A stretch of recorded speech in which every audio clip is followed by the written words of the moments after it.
നമസ്കാരം. NCTV വാർത്തകളുമായി ഞാൻ സെബി ജോർജ് തെക്കൂടൻ. ആദ്യം പ്രധാന വാർത്തകൾ.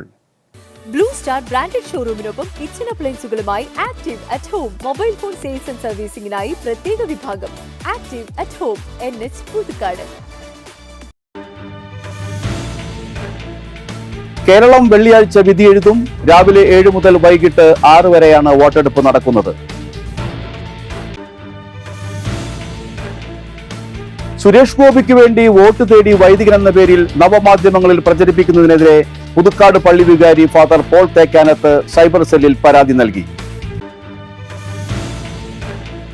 നെല്ലായി കൊളത്തൂർ തുപ്പൻകാവ് പാലത്തിന് സമീപം തീറ്റപ്പുല്ല് കയറ്റി വന്നിരുന്ന ലോറി മറിഞ്ഞു. ദേശീയപാതയിൽ മണിക്കൂറുകളോളം ഗതാഗതം തടസ്സപ്പെട്ടു.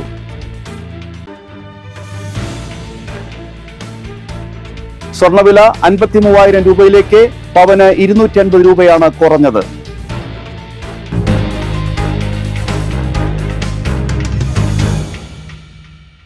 വാർത്തകൾ വിശദമായി. ഇലക്ഷൻ 2024 ലോക്സഭാ തെരഞ്ഞെടുപ്പിൽ കേരളത്തിന്റെ വിധിയെഴുത്ത് വെള്ളിയാഴ്ച. 7 ഘട്ടങ്ങളിലായി നടക്കുന്ന ലോക്സഭാ തെരഞ്ഞെടുപ്പിന്റെ 2ാം ഘട്ടമാണ് വെള്ളിയാഴ്ച നടക്കുന്നത്. കേരളമടക്കം 12 സംസ്ഥാനങ്ങളിലെയും കേന്ദ്രഭരണ പ്രദേശമായ ജമ്മു കാശ്മീരിലെയും 89 മണ്ഡലങ്ങളാണ് പോളിംഗ് ബൂത്തിലേക്ക് നീങ്ങുന്നത്. കനത്ത ചൂടിലും ആവേശം ചോരാതെ കേരളം ലോക്സഭാ തെരഞ്ഞെടുപ്പ് 2024 പോളിംഗ് ബൂത്തിലേക്ക് എത്തുകയാണ്. വെള്ളിയാഴ്ചയാണ് വിധിയെഴുത്ത്. രാവിലെ 7 മുതൽ വൈകിട്ട് 6 വരെയാണ് വോട്ടെടുപ്പ് നടത്തുന്നത്. 20 മണ്ഡലങ്ങളിലായി 194 സ്ഥാനാർത്ഥികളാണ് മത്സരിക്കുന്നത്. 2,77,49,159 വോട്ടർമാർ സമ്മതിദാനം വിനിയോഗിക്കും. ജില്ലയിൽ 13 മണ്ഡലങ്ങളിലായി 26,67,221 വോട്ടർമാരാണുള്ളത്. 12,74,183 പുരുഷന്മാരും 13,93,003 സ്ത്രീകളും 35 ട്രാൻസ്ജെൻഡർ വിഭാഗക്കാരും ഉൾപ്പെടുന്നു. തൃശൂർ ലോക്സഭാ മണ്ഡലത്തിൽ 14,83,055 വോട്ടർമാരാണുള്ളത്. ഇതിൽ പുതുക്കാട് 2,05,029 വോട്ടർമാരും, ഒല്ലൂരിൽ 2,14,247 വോട്ടർമാരും, ഇരിങ്ങാലക്കുടയിൽ 2,07,194 പേരും, ചാലക്കുടിയിൽ 1,94,140 വോട്ടർമാരും ഉൾപ്പെടുന്നു. ഗുരുവായൂർ, മണലൂർ, ഒല്ലൂർ, തൃശൂർ, നാട്ടിക, ഇരിങ്ങാലക്കുട, പുതുക്കാട് നിയോജക മണ്ഡലങ്ങൾ ഉൾപ്പെടുന്നതാണ് തൃശൂർ ലോക്സഭാ മണ്ഡലം. ചേലക്കര, കുന്നംകുളം, വടക്കാഞ്ചേരി മണ്ഡലങ്ങൾ ആലത്തൂർ പാർലമെന്റ് മണ്ഡലത്തിലും, കയ്പമംഗലം, ചാലക്കുടി, കൊടുങ്ങല്ലൂർ മണ്ഡലങ്ങൾ ചാലക്കുടി ലോക്സഭാ മണ്ഡലത്തിലുമാണ് ഉൾപ്പെടുന്നത്. പോളിംഗിന് ആവശ്യമായ എല്ലാ ഒരുക്കങ്ങളും വ്യാഴാഴ്ച പൂർത്തിയാക്കിയിരുന്നു. ജില്ലയിലെ എല്ലാ പോളിംഗ് ബൂത്തുകളിലും വെബ്കാസ്റ്റിംഗ് സംവിധാനം ഒരുക്കിയിട്ടുണ്ട്. ബൂത്തുകളിലെത്തുന്ന ഓരോ വോട്ടറും വോട്ട് ചെയ്യാനെത്തുന്നതും രേഖപ്പെടുത്തിയതിനു ശേഷം പുറത്തിറങ്ങുന്നതും ഉൾപ്പെടെയുള്ള മുഴുവൻ ദൃശ്യങ്ങളും വെബ്കാസ്റ്റിംഗ് സംവിധാനത്തിലൂടെ തത്സമയം രേഖപ്പെടുത്തുകയും നിരീക്ഷിക്കുകയും ചെയ്യും. കളക്ടറേറ്റിലെ 1ാം നിലയിലുള്ള കോൺഫറൻസ് ഹാളിൽ ഒരുക്കിയ കമാൻഡ് കൺട്രോൾ റൂമിൽ ബൂത്തുകളിൽ നിന്നുള്ള വെബ്കാസ്റ്റിംഗ് നിരീക്ഷിക്കും. ഒരു നിയമസഭാ മണ്ഡലത്തിന് 1 വീതം 13 ടെലിവിഷനുകളാണ് കൺട്രോൾ റൂമിൽ സജ്ജീകരിച്ചിട്ടുള്ളത്. ഇതിനു പുറമെ flying squad, static surveillance squad, ജില്ലയിൽ 16 ലൊക്കേഷനുകളിലെ ചെക്ക് പോസ്റ്റുകളിൽ സ്ഥാപിച്ച CCTV, 9 പരിശീലന കേന്ദ്രം, പോളിംഗ് സാമഗ്രികളുമായി സഞ്ചരിക്കുന്ന EVM വാഹനങ്ങൾ, voting facilitation centre, distillery and brewery തുടങ്ങിയവയും തത്സമയം കമാൻഡ് കൺട്രോൾ റൂമിൽ നിരീക്ഷിക്കും. ജില്ലയിൽ സുരക്ഷിതമായ പോളിംഗ് ഉറപ്പുവരുത്തുന്നതിനാവശ്യമായ എല്ലാ സജ്ജീകരണങ്ങളും ഒരുങ്ങി. തെരഞ്ഞെടുപ്പ് ജോലിക്കായി 5000-ലധികം പോലീസ് ഉദ്യോഗസ്ഥരെയാണ് വിന്യസിച്ചിരിക്കുന്നത്. കേരളം കഴിഞ്ഞ 30 വർഷത്തിനിടെ ഏറ്റവും ഉയർന്ന പോളിംഗ് ശതമാനം കാഴ്ചവെച്ച ലോക്സഭാ തെരഞ്ഞെടുപ്പായിരുന്നു 2019. പല മണ്ഡലങ്ങളിലും 80%-ലധികം വോട്ടർമാർ സമ്മതിദാനാവകാശം വിനിയോഗിച്ചപ്പോൾ സംസ്ഥാനത്താകെ 77.84% പോളിംഗ് രേഖപ്പെടുത്തി. മുൻ ലോക്സഭാ തെരഞ്ഞെടുപ്പിനേക്കാൾ 3.95% അധികമായിരുന്നു ഇത്. ഇക്കുറി കനത്ത ചൂടിനിടെയാണ് സംസ്ഥാനം പോളിംഗ് ബൂത്തിലെത്തുന്നത്. രാജ്യത്തെ ആദ്യഘട്ട ലോക്സഭാ തെരഞ്ഞെടുപ്പിൽ 4%-ഓളം പോളിംഗ് കുറവ് രേഖപ്പെടുത്തിയിരുന്നു. ഉഷ്ണതരംഗം ഇതിനൊരു കാരണമായതായി വിലയിരുത്തപ്പെടുന്നു. അതേസമയം കേരളത്തിൽ ശക്തമായ പ്രചാരണം 3 മുന്നണികളും നടത്തിയെന്നതിനാൽ പോളിംഗ് ശതമാനം കുറയില്ല എന്നാണ് കരുതപ്പെടുന്നത്. വെള്ളിയാഴ്ച സമ്മതിദാനം രേഖപ്പെടുത്തുമ്പോൾ എന്തൊക്കെയാണ് ശ്രദ്ധിക്കേണ്ടതെന്ന് നമുക്ക് നോക്കാം. വോട്ടർ പോളിംഗ് ബൂത്തിലെത്തിയാൽ പോളിംഗ് ബൂത്തിലെ ആദ്യ പോളിംഗ് ഉദ്യോഗസ്ഥനോ അല്ലെങ്കിൽ ഉദ്യോഗസ്ഥയോ വോട്ടർ പട്ടികയിലെ സമ്മതിദായകന്റെ പേരും തിരിച്ചറിയൽ കാർഡും പരിശോധിക്കും.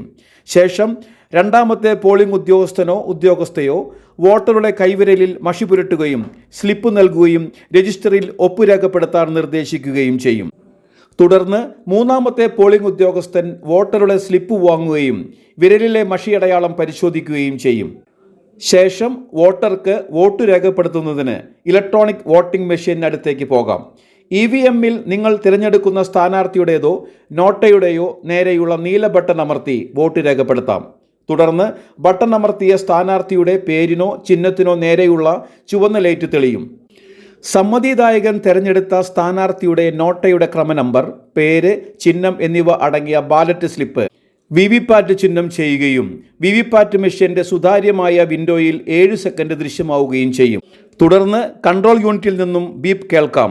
ഇത് സമ്മതിദായകൻ വോട്ട് രേഖപ്പെടുത്തിയെന്ന് ഉറപ്പുവരുത്തേണ്ട പിന്നണി വിവിപാറ്റ് മെഷീനിൽ സുരക്ഷിതമായിരിക്കും. വിവിപാറ്റിൽ ബാലറ്റ് സ്റ്റിഷ് മാനിയർ ശബ്ദത്തിലുള്ള ബീപ്പ് ശബ്ദം കേൾക്കാതിരിക്കുകയോ ചെയ്താൽ പ്രിസൈഡിംഗ് ഓഫീസറെ ബന്ധപ്പെടാവുന്നതാണ്. പോളിംഗ് ബൂത്തിലെത്തുന്ന വോട്ടർ ഏതെങ്കിലും അംഗീകൃത രേഖ കരുതണം. Voter ID card, Aadhaar card, MNREGA തൊഴിൽ കാർഡ്, തൊഴിൽ മന്ത്രാലയത്തിൻ്റെ ആരോഗ്യ insurance smart card, PAN card, bank അല്ലെങ്കിൽ പോസ്റ്റ് ഓഫീസ് നൽകുന്ന ഫോട്ടോ സഹിതമുള്ള പാസ്ബുക്കുകൾ, ഫോട്ടോ സഹിതമുള്ള പെൻഷൻ രേഖ, ദേശീയ ജനസംഖ്യാ രജിസ്റ്ററിന് കീഴിൽ രജിസ്ട്രാർ ജനറൽ ഓഫ് ഇന്ത്യ നൽകുന്ന smart card, driving licence, Indian passport, parliament അംഗങ്ങൾ, നിയമസഭകളിലെ അംഗങ്ങൾ, ലെജിസ്ലേറ്റീവ് കൗൺസിൽ അംഗങ്ങൾ എന്നിവർക്ക് നൽകുന്ന ഔദ്യോഗിക തിരിച്ചറിയൽ കാർഡുകൾ, UDID കാർഡ് എന്നിവയിലേതെങ്കിലും ഉപയോഗിക്കാം. തൃക്കൂർ ഗ്രാമപഞ്ചായത്തിലെ പോളിംഗ് ബൂത്തുകളെ ഹരിതാപമാക്കാൻ ജൈവ സാമഗ്രികളുമായി ഹരിതകർമ്മ സേനാംഗങ്ങൾ. ജൈവ അജൈവ മാലിന്യങ്ങൾ വേർതിരിച്ച് ശേഖരിക്കുന്നതിനുള്ള സജ്ജീകരണങ്ങൾ ഹരിതകർമ്മ സേനാംഗങ്ങൾ ഒരുക്കിയിട്ടുണ്ട്. വോട്ടിംഗ് സമയത്തും അതിനുശേഷവും സേനാംഗങ്ങളുടെ സേവനം എല്ലാ ബൂത്തുകളിലും ലഭ്യമായിരിക്കും. പോളിംഗിന് ശേഷം ശേഖരിക്കപ്പെട്ട മാലിന്യങ്ങൾ MCF-ലേക്ക് കൊണ്ടുപോയി സംസ്കരിക്കും. തെരഞ്ഞെടുപ്പ് പ്രകൃതി സൗഹൃദമാക്കുന്നതിന് സമ്പൂർണ്ണ ഹരിതചട്ടം പാലിക്കുമെന്ന് അധികൃതർ അറിയിച്ചു. ഒറ്റത്തവണ ഉപയോഗിക്കുന്ന നിരോധിത വസ്തുക്കൾ പോളിംഗ് ബൂത്തിൽ പൂർണ്ണമായും ഒഴിവാക്കണമെന്നാണ് നിർദ്ദേശം. കുടിവെള്ള ഡിസ്പെൻസറുകൾ തയ്യാറാക്കണം. വെള്ളമെടുത്ത് കുടിക്കാനും ലഘുഭക്ഷണങ്ങൾ നൽകുന്നതിനും സ്റ്റീൽ, കുപ്പി, ഗ്ലാസുകൾ, പാത്രങ്ങൾ എന്നിവ ഒരുക്കണം. മാലിന്യം തരംതിരിച്ച് നിക്ഷേപിക്കാൻ ബിന്നുകൾ സ്ഥാപിക്കും. മാലിന്യ നീക്കം ഹരിതകർമ്മസേന വഴി നടപ്പാക്കും. പോളിംഗ് ഉദ്യോഗസ്ഥർക്കുള്ള ഭക്ഷണം പ്ലാസ്റ്റിക് കണ്ടെയ്നറുകളിലും സഞ്ചികളിലും വിതരണം ചെയ്യരുത്. ജില്ലയിലെ മുഴുവൻ പോളിംഗ് ബൂത്തുകളിലും വോട്ടർമാർക്കും പോളിംഗ് ഉദ്യോഗസ്ഥർക്കും കമ്മീഷൻ നിഷ്കർഷിച്ച പ്രകാരമുള്ള അടിസ്ഥാന സൗകര്യങ്ങൾ ഉറപ്പാക്കും. വേനൽ കണക്കിലെടുത്ത് വോട്ടർമാർക്ക് വെയിലേൽക്കാതിരിക്കാൻ പോളിംഗ് സ്റ്റേഷനുകളിൽ തണൽ പന്തലുകൾ ഒരുക്കും. പോളിംഗ് ബൂത്തുകളുടെ സ്ഥാനം, ലഭ്യമായ സൗകര്യങ്ങൾ, വോട്ടർ അസിസ്റ്റന്റ് ബൂത്ത് എന്നിവയെക്കുറിച്ച് മാർഗനിർദ്ദേശം നൽകുന്നതിന് ശരിയായ അടയാളങ്ങൾ സ്ഥാപിക്കും. പ്രത്യേകം ശൗചാലയങ്ങളും ഒരുക്കും. ആവശ്യത്തിന് കുടിവെള്ളം സജ്ജമാക്കും. വയോജനങ്ങൾക്കും ഭിന്നശേഷിക്കാർക്കും റാമ്പ് സൗകര്യം ഉറപ്പാക്കും. ലോക്സഭാ തെരഞ്ഞെടുപ്പ് വോട്ടിംഗ് നടക്കുന്നതിനാൽ സംസ്ഥാനത്തെ സർക്കാർ ഓഫീസുകൾ, വിദ്യാഭ്യാസ സ്ഥാപനങ്ങൾ എന്നിവയ്ക്കുൾപ്പെടെ എല്ലാ സ്ഥാപനങ്ങൾക്കും വെള്ളിയാഴ്ച പൊതു അവധി. വാണിജ്യ സ്ഥാപനങ്ങൾക്ക് ശമ്പളത്തോടെയുള്ള അവധിയാണ് പ്രഖ്യാപിച്ചിരിക്കുന്നത്. അവധി ദിനത്തിൽ വേതനം നിഷേധിക്കുകയോ കുറവ് വരുത്തുകയോ ചെയ്യുവാൻ പാടില്ലെന്ന കർശന നിർദ്ദേശം നൽകിയിട്ടുണ്ട്. സംസ്ഥാനത്തെ നെഗോഷ്യബിൾ ഇൻസ്ട്രുമെന്റ്സ് ആക്ടിന്റെ പരിധിയിൽ വരുന്ന എല്ലാ സർക്കാർ, അർദ്ധ സർക്കാർ വാണിജ്യ സ്ഥാപനങ്ങൾക്കും അവധി പ്രഖ്യാപിച്ച് സർക്കാർ ഉത്തരവ് പുറത്തിറക്കിയിട്ടുണ്ട്. മറ്റു വാർത്തകളിലേക്ക്. സുരേഷ് ഗോപിക്ക് വേണ്ടി വോട്ട് തേടി വൈദികൻ എന്ന പേരിൽ നവമാധ്യമങ്ങളിൽ പ്രചരിപ്പിക്കുന്നതിനെതിരെ പുതുക്കാട് സെന്റ് ആന്റണീസ് ഫൊറോന പള്ളി വികാരി ഫാദർ പോൾ തേക്കാനത്ത് സൈബർ സെല്ലിൽ പരാതി നൽകി. NDA സ്ഥാനാർത്ഥി സുരേഷ് ഗോപിക്കൊപ്പം നിൽക്കണമെന്ന് പുതുക്കാട് സെന്റ് ആന്റണീസ് ഫൊറോന പള്ളി വികാരി ഫാദർ പോൾ തേക്കാനത്ത് ആവശ്യപ്പെടുന്നുവെന്ന തരത്തിലാണ് 4 മാസം മുൻപത്തെ വീഡിയോ സമൂഹ മാധ്യമങ്ങളിൽ പ്രചരിക്കുന്നത്. സുരേഷ് ഗോപി പങ്കെടുക്കുന്ന ചടങ്ങിലാണ് ഫാദർ പോൾ തേക്കാനത്ത് സംസാരിക്കുന്നതെന്നും വീഡിയോയിൽ കാണാം. കഴിഞ്ഞ ഡിസംബറിൽ പുതുക്കാട് പ്രചോദി നികേതൻ കോളേജിൽ സംഘടിപ്പിച്ച SG കോഫി ടൈംസ് എന്ന പരിപാടിക്കിടെ നടന്ന പ്രസംഗമാണ് വിവാദത്തിന് ആധാരം. എല്ലാവരും കൂടി ഓടിയാലേ വിജയം ഉണ്ടാകൂ, അതുകൊണ്ട് സുരേഷ് ഗോപി സാറിനൊപ്പം നമ്മളും കൂടി ഒന്നിച്ചു ചേർന്ന് ഓടിക്കഴിഞ്ഞാൽ എന്തെങ്കിലുമൊക്കെ കിട്ടുമെന്നും അതിനാൽ ഒന്നിച്ചു നിൽക്കണമെന്നും ഫാദർ തേക്കാനത്ത് സൂചിപ്പിക്കുന്ന വീഡിയോയാണ് പ്രചരിക്കുന്നത്. ഇത് BJP പ്രവർത്തകർ വ്യാപകമായി സമൂഹ മാധ്യമങ്ങളിൽ പ്രചരിപ്പിച്ചതോടെ വിശദീകരണവുമായി ഫാദർ പോൾ തേക്കാനത്ത് രംഗത്തെത്തി. രാഷ്ട്രീയമില്ലാതെ വികസനം മാത്രം ലക്ഷ്യമിട്ടിട്ടുള്ള ചർച്ചയാണെന്ന് പറഞ്ഞതുകൊണ്ടാണ് പരിപാടിയിൽ പങ്കെടുത്തതെന്നും പുതുക്കാടിന്റെ വികസനത്തിനായി എല്ലാവരും ഒന്നിക്കണമെന്നാണ് പ്രസംഗത്തിൽ സൂചിപ്പിച്ചതെന്നും ഫാദർ പോൾ പറഞ്ഞു. അന്നത്തെ പ്രസംഗത്തിലെ ഒരു ഭാഗം അടർത്തിയെടുത്ത് തൻ്റെ അനുവാദമില്ലാതെ BJP പ്രവർത്തകർ പ്രചരിപ്പിക്കുകയായിരുന്നുവെന്നും തനിക്ക് അങ്ങനെ ഒരു അഭിപ്രായമില്ലെന്നും ഫാദർ പറഞ്ഞു. വ്യാജ പ്രചാരണം ആരംഭിച്ചതോടെ സൈബർ സെല്ലിൽ പരാതി നൽകിയിട്ടുണ്ടെന്നും ഫാദർ പോൾ തേക്കാനത്ത് അറിയിച്ചു. ഈ വരുന്ന ലോക്സഭാ തെരഞ്ഞെടുപ്പുമായി ബന്ധപ്പെട്ട് പുതുക്കാട് ഫൊറോന വികാരിയായി ഞാനും ഇടവക ജനങ്ങളും BJP സ്ഥാനാർത്ഥി സുരേഷ് ഗോപിക്ക് വേണ്ടി ഒന്നിച്ചു നിൽക്കണം എന്ന ഒരു വ്യാജ വാർത്ത മാധ്യമങ്ങളിലൂടെ പ്രചരിക്കുന്നുണ്ട്. കുറച്ച് മാസങ്ങൾക്ക് മുമ്പ് പ്രചോദി നികേതൻ കോളേജിൽ നടന്ന ഒരു പ്രോഗ്രാമിലെ വീഡിയോയും ഫോട്ടോയും വെച്ചുകൊണ്ടാണ് ഈ തെറ്റായ വാർത്ത മാധ്യമങ്ങളിലൂടെ പ്രചരിച്ചുകൊണ്ടിരിക്കുന്നത്. അധികാരികളുടെ നിർദ്ദേശമനുസരിച്ച് സൈബർ സെല്ലിൽ ഞാൻ തന്നെ നേരിട്ട് പ്രസ്തുത വാർത്തയ്ക്കെതിരെ പരാതി നൽകിയിട്ടുണ്ട്. ദേശീയപാത നെല്ലായി കൊളത്തൂർ തുപ്പൻകാവ് പാലത്തിന് സമീപം തീറ്റപ്പുല്ല് കയറ്റി വന്നിരുന്ന ലോറി മറിഞ്ഞു. അപകടത്തെ തുടർന്ന് ദേശീയപാതയിൽ മണിക്കൂറുകളോളം ഗതാഗതം തടസ്സപ്പെട്ടു. വ്യാഴാഴ്ച രാവിലെ 6 മണിക്കായിരുന്നു സംഭവം. തമിഴ്നാട്ടിൽ നിന്നും മൂവാറ്റുപുഴയ്ക്ക് പോവുകയായിരുന്ന ലോറിയാണ് അപകടത്തിൽപ്പെട്ടത്. മണ്ണുമാന്തി യന്ത്രം ഉപയോഗിച്ച് മറിഞ്ഞു കിടക്കുകയായിരുന്ന ലോറിയിൽ നിന്നും തീറ്റപ്പുല്ല് നീക്കിയ ശേഷമാണ് വാഹനം ഉയർത്തിയത്. രാവിലെ 6 മുതൽ ആരംഭിച്ച ഗതാഗത തടസ്സം 10 മണിക്ക് ശേഷമാണ് നീക്കാനായത്. അപകടത്തിൽ ആർക്കും പരിക്കില്ല.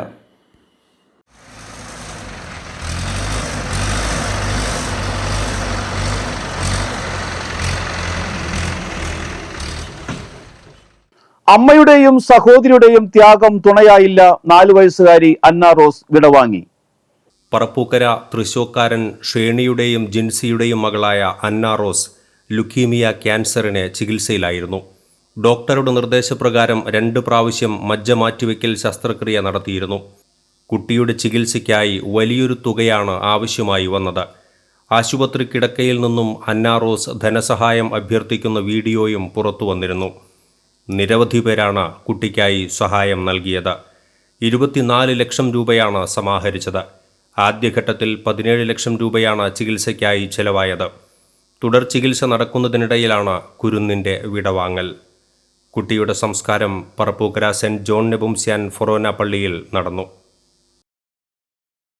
2 പൂർവ്വ അധ്യാപക വിദ്യാർത്ഥി സംഗമങ്ങൾക്ക് വേദിയായി Mupliyam government higher secondary school. 1996, 97, 2003, 2004 SSLC batch വിദ്യാർത്ഥികളാണ് സ്കൂളിൽ ഒത്തുചേർന്നത്. 1996, 97 SSLC ബാച്ച് വിദ്യാർത്ഥികൾ 27 വർഷങ്ങൾക്ക് ശേഷം സംഘടിപ്പിച്ച തിരികെ 2024 എന്ന സംഗമ പരിപാടിക്ക് പൂർവ്വ വിദ്യാർത്ഥി തോമസ് ഫ്രാൻസിസ് നേതൃത്വം നൽകി.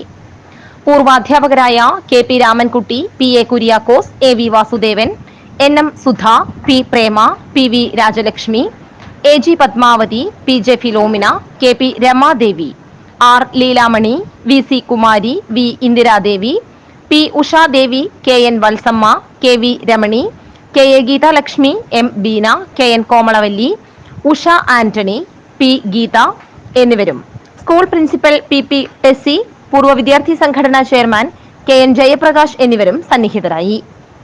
2003-2004 SSLC ബാച്ച് വിദ്യാർത്ഥികൾ 20 വർഷങ്ങൾക്ക് ശേഷം പൂർവാധ്യാപകരുമൊത്ത് സ്കൂൾ അങ്കണത്തിൽ ഒരു വട്ടം കൂടി എന്ന പേരിൽ സംഘടിപ്പിച്ച പരിപാടിയിൽ സുമേഷ് മുണ്ടയ്ക്കൽ അധ്യക്ഷനായി. PM രഞ്ജിത്ത്, പൂർവ്വ വിദ്യാർത്ഥികളായ KD ഗ്രീഷ്മ, പ്രണോബ്, സുഷമ സുധാകരൻ എന്നിവർ പരിപാടികൾക്ക് നേതൃത്വം നൽകി. പരിപാടിയിൽ പങ്കെടുത്ത എല്ലാവർക്കും ഫലവൃക്ഷ തൈകൾ വിതരണം ചെയ്തു. 3 മുറി 9 മഹാവിഷ്ണു ക്ഷേത്രത്തിൽ നടന്നുവരുന്ന ഭാഗവത സപ്താഹ യജ്ഞത്തിന്റെ ഭാഗമായി സർവ ഐശ്വര്യ പൂജ നടന്നു. യജ്ഞാചാര്യൻ ഭാഗവത വേദാചാര്യ മുംബൈ മുല്ലമംഗലം ത്രിവിക്രമൻ നമ്പൂതിരി നേതൃത്വം നൽകി. സപ്താഹത്തിന്റെ ഭാഗമായി വെള്ളിയാഴ്ച രുക്മിണി സ്വയംവര ഘോഷയാത്രയും ഉണ്ടാകും. 28-ന് ഉച്ചയ്ക്ക് 6 യജ്ഞം സമാപിക്കും.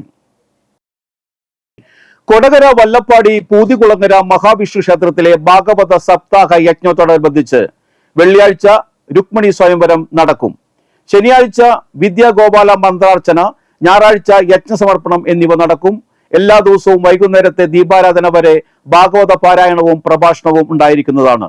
കണ്ടമംഗലം നന്ദകുമാറാണ് യജ്ഞാചാര്യൻ.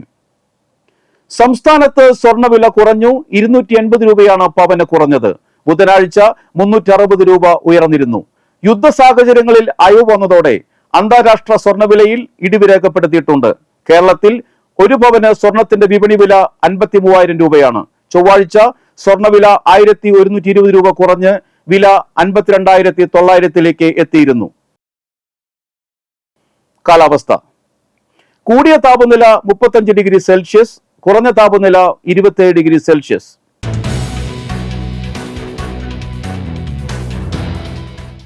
ഇത്രയുമാണ് ഈ ആഴ്ചയിലെ അവസരങ്ങളും അറിയിപ്പുകളും. കൂടുതൽ അവസരങ്ങളും അറിയിപ്പുകളുമായി അവസരജാലകത്തിന്റെ അടുത്ത എപ്പിസോഡിൽ കണ്ടുമുട്ടാം. നമസ്കാരം.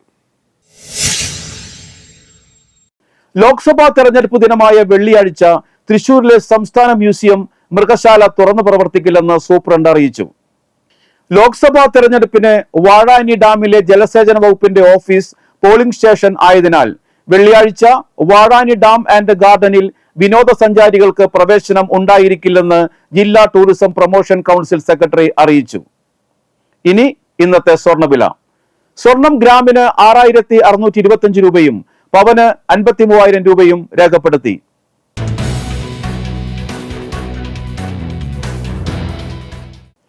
പുലക്കാട്ടുകര ഞെരിഞ്ഞാമ്പള്ളി ദേവസി ഭാര്യ മറിയം അന്തരിച്ചു. 86 വയസ്സായിരുന്നു. സംസ്കാരം നടത്തി. Retired sub inspector Varantharappilly Edathirinji Prasad അന്തരിച്ചു. 63 വയസ്സായിരുന്നു. സംസ്കാരം നടത്തി. ഗീതയാണ് ഭാര്യ. അഭിനന്ദ്, അഡ്വക്കേറ്റ് അഭിജിത്ത്, ദർശന എന്നിവർ മക്കളും. കീർത്തി, ശീതൽ, പ്രഷീൻ എന്നിവർ മരുമക്കളുമാണ്. പുതുക്കാട് വടക്കേത്തുറവ് വടക്കേപ്പറമ്പിൽ അറുമുഖൻ അന്തരിച്ചു. 68 വയസ്സായിരുന്നു. സംസ്കാരം നടത്തി. പാപ്പിയാണ് ഭാര്യ. രാമകൃഷ്ണൻ, രവികുമാർ, സരിത എന്നിവർ മക്കളും. ദീപ, സുമ, ദേവൻ എന്നിവർ മരുമക്കളുമാണ്. പ്രധാന വാർത്തകൾ വീണ്ടും. ബ്ലൂ സ്റ്റാർ ബ്രാൻഡഡ് ഷോറൂമിനൊപ്പം കിച്ചൺ അപ്ലയൻസുകളുമായി active at home mobile phone sales and സർവീസിംഗിനായി പ്രത്യേക വിഭാഗം. Active at home, NH Puthukkad. Keralam വെള്ളിയാഴ്ച വിധിയെഴുതും. രാവിലെ 7 മുതൽ വൈകിട്ട് 6 വരെയാണ് വോട്ടെടുപ്പ് നടക്കുന്നത്. സുരേഷ് ഗോപിക്ക് വേണ്ടി വോട്ട് തേടി വൈദികൻ എന്ന പേരിൽ നവമാധ്യമങ്ങളിൽ പ്രചരിപ്പിക്കുന്നതിനെതിരെ പുതുക്കാട് പള്ളി വികാരി ഫാദർ പോൾ തേക്കാനത്ത് സൈബർ സെല്ലിൽ പരാതി നൽകി. നെല്ലായി കൊളത്തൂർ തുപ്പൻകാവ് പാലത്തിന് സമീപം തീറ്റപ്പുല്ല് കയറ്റി വന്നിരുന്ന ലോറി മറിഞ്ഞു. ദേശീയപാതയിൽ മണിക്കൂറുകളോളം ഗതാഗതം തടസ്സപ്പെട്ടു.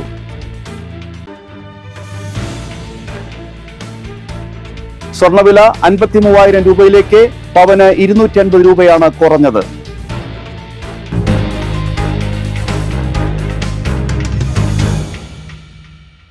ബുള്ളറ്റിൻ പൂർണ്ണമാകുന്നു. പുതുക്കാട് മേഖലയിലെ പ്രധാന സംഭവങ്ങളുടെ വാർത്താ ക്ലിപ്പുകളും ഡെയിലി ന്യൂസും NCTV ന്യൂസ് എന്ന യൂട്യൂബ് ചാനലിൽ ലഭ്യമാണ്. ന്യൂസ് ബുള്ളറ്റിന്റെ പ്രീമിയർ സംപ്രേഷണം എല്ലാ ദിവസവും രാത്രി 10-ന്. പുതുക്കാട് നിയോജക മണ്ഡലം, കൊടകര ബ്ലോക്ക് പഞ്ചായത്ത് പരിധികളിലെ സമഗ്ര വാർത്തകൾ അറിയാൻ NCTV ന്യൂസ് എന്ന യൂട്യൂബ് ചാനൽ സബ്സ്ക്രൈബ് ചെയ്യുക. നമസ്കാരം.